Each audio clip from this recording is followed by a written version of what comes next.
संजू देवी जिंदाबाद जिंदाबाद जिंदाबाद। संजू देवी जिंदाबाद जिंदाबाद जिंदाबाद। बब्बन यादव जिंदाबाद जिंदाबाद जिंदाबाद। बब्बन यादव जिंदाबाद जिंदाबाद जिंदाबाद। ग्राम पंचायत इमामगंज की जनता जिंदाबाद जिंदाबाद जिंदाबाद। ग्राम पंचायत इमामगंज की जनता जिंदाबाद जिंदाबाद जिंदाबाद। चार पाई छाप जिंदाबाद जिंदाबाद जिंदाबाद। चार पाई छाप जिंदाबाद जिंदाबाद जिंदाबाद। ग्राम पंचायत सलैया की जनता जिंदाबाद जिंदाबाद जिंदाबाद। ग्राम पंचायत सलैया की जनता जिंदाबाद जिंदाबाद जिंदाबाद। खुशी रिकॉर्डिंग स्टूडियो किया हो भैया कौना पंचायत के बुलेट गाड़िया दौड़ते आबना। किया हो भैया कौना पंचायत के बुलेट गाड़िया दौड़ते आबना। किया हो भैया कौने छपनी सनवा झंडवा उड़ते आबना। किया हो भैया कौना छपनी सनवा झंडवा उड़ते आबना। बहिनी सलैया पंचायत के बुलेट गाड़िया दौड़त आबेना। ये बहिनी सलैया पंचायत के बुलेट गाड़िया दौड़त आबेना। ये बहिनी चार पाई छापन संगमा झंडा उड़त आबेना। ये बहिनी चार पाई छापन संगमा झंडा उड़त आबेना। जय मजदूर जय किसान प्रादेशिक निर्वाचन क्षेत्र संख्या 24 ग्राम पंचायत सलैया से समाज सेवी महिला उम्मीदवार और वो हैं संजू देवी, जिनका चुनाव चिन्ह है चार पाई छाप। चार पाई छाप आपको मिलेगा ईवीएम के क्रम संख्या 2 पर। क्रम संख्या 2 पर बटन दबाना है और भारी से भारी मतों से ग्राम पंचायत राज सलैया से संजू देवी को पंचायत समिति के रूप में निर्वाचित करना है। किया हो भैया किन खरनवा गली गली में शोर है कहना। किया हो भैया किन खरनवा गली गली में शोर है कहना। किया हो भैया कावन पद से कौन बहिनी खाड़ हखिन ना। किया हो भैया कावन पद से कौन बहिनी खाड़ हखिन ना। ये बहिनी संजू देवी के गली गली में शोर हकैना। ये बहिनी संजू देवी के गली गली में शोर हकैना। ये बहिनी संजू देवी पंचायत समिति में खाड़ हखिनना। ये बहिनी संजू देवी पंचायत समिति में खाड़ हखिनना। ये बहिनी संजू देवी पंचायत समिति में खाड़ हखिनना। ये बहिनी संजू देवी पंचायत समिति में खाड़ हखिनना।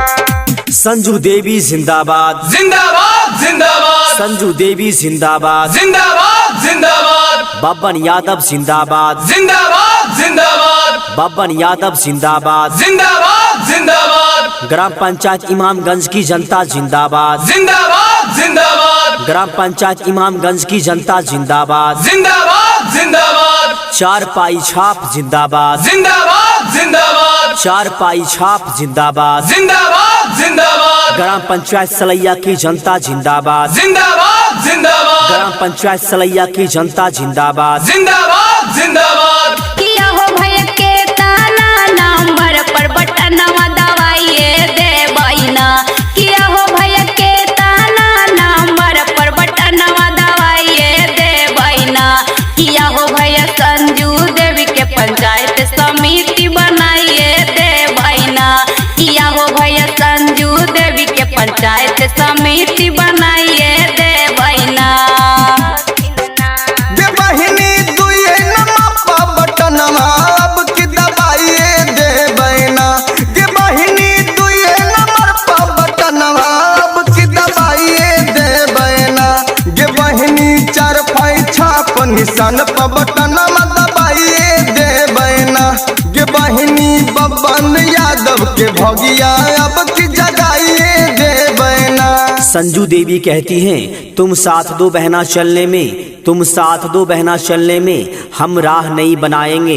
अधिकारों का जो हनन हुआ है हम वापस तुम्हें दिलाएंगे। आपका हक, आपका अधिकार, आप तक न्याय, आप तक विकास पहुंचाना चाहती हैं आपकी बेटी, आपकी बहू संजू देवी, जिनका चुनाव चिन्ह है चारपाई छाप। आजादी को चली बहाने दीवानों की टोलियां, आजादी को चली बहाने दीवानों की टोलियां, खून से अपने लिख देंगे हम इंकलाब की बोलियां। हम वापस लौटेंगे लेकर आजादी का टोला, मेरा रंग दे, ओ मेरा रंग दे बसंती चोला, मेरा रंग दे बसंती चोला, मेरा रंग दे बसंती चोला, माए रंग दे बसंती चोला। संजू देवी जिंदाबाद, जिंदाबाद जिंदाबाद, संजू देवी जिंदाबाद, जिंदाबाद जिंदाबाद, बब्बन यादव जिंदाबाद, जिंदाबाद जिंदाबाद, बब्बन यादव जिंदाबाद, जिंदाबाद जिंदाबाद, ग्राम पंचायत इमामगंज की जनता जिंदाबाद, जिंदाबाद जिंदाबाद, ग्राम पंचायत इमामगंज की जनता जिंदाबाद, जिंदाबाद जिंदाबाद, चारपाई छाप जिंदाबाद, जिंदाबाद जिंदाबाद, चारपाई छाप जिंदाबाद, जिंदाबाद जिंदाबाद, ग्राम पंचायत सलैया की जनता जिंदाबाद, जिंदाबाद जिंदाबाद, ग्राम पंचायत सलैया की जनता जिंदाबाद, जिंदाबाद जिंदाबाद। खुशी रिकॉर्डिंग स्टूडियो किया हो भैया कौना पंचायत के बुलेट गाड़िया दौड़ते आबैना, किया हो भैया कौना पंचायत के बुलेट गाड़िया दौड़ते आबैना, किया हो भैया कौने छपनी सनवा झंडवा उड़ते आबैना, किया हो भैया कौना छपनी सनवा झंडवा उड़ते आबैना। ये बहिनी सलैया पंचायत के बुलेट गाड़िया दौड़त आबेना, ये बहिनी सलैया पंचायत के बुलेट गाड़िया दौड़त आबेना, ये बहिनी चारपाई छापन संगमा झंडा उड़त आबेना, ये बहिनी चारपाई छापन संगमा झंडा उड़त आबेना। जय मजदूर, जय किसान, प्रादेशिक निर्वाचन क्षेत्र संख्या 24, ग्राम पंचायत सलैया से समाज सेवी महिला उम्मीदवार और वो हैं संजू देवी, जिनका चुनाव चिन्ह है चारपाई छाप। चारपाई छाप आपको मिलेगा ईवीएम के कर्म संख्या 2 पर, कर्म संख्या 2 पर बटन दबाना है और भारी से भारी मतों से ग्राम पंचायत राज सलैया से संजू देवी को पंचायत समिति के रूप में निर्वाचित करना है। किया हो भैया किन खरनवा गली गली में शोर है कहना, किया हो भैया किन खरनवा गली गली में शोर है कहना, किया हो भैया कावन पद से कौन बहिनी खाड़ हखिन ना, किया हो भैया कावन पद से कौन बहिनी खाड़ हखिन ना।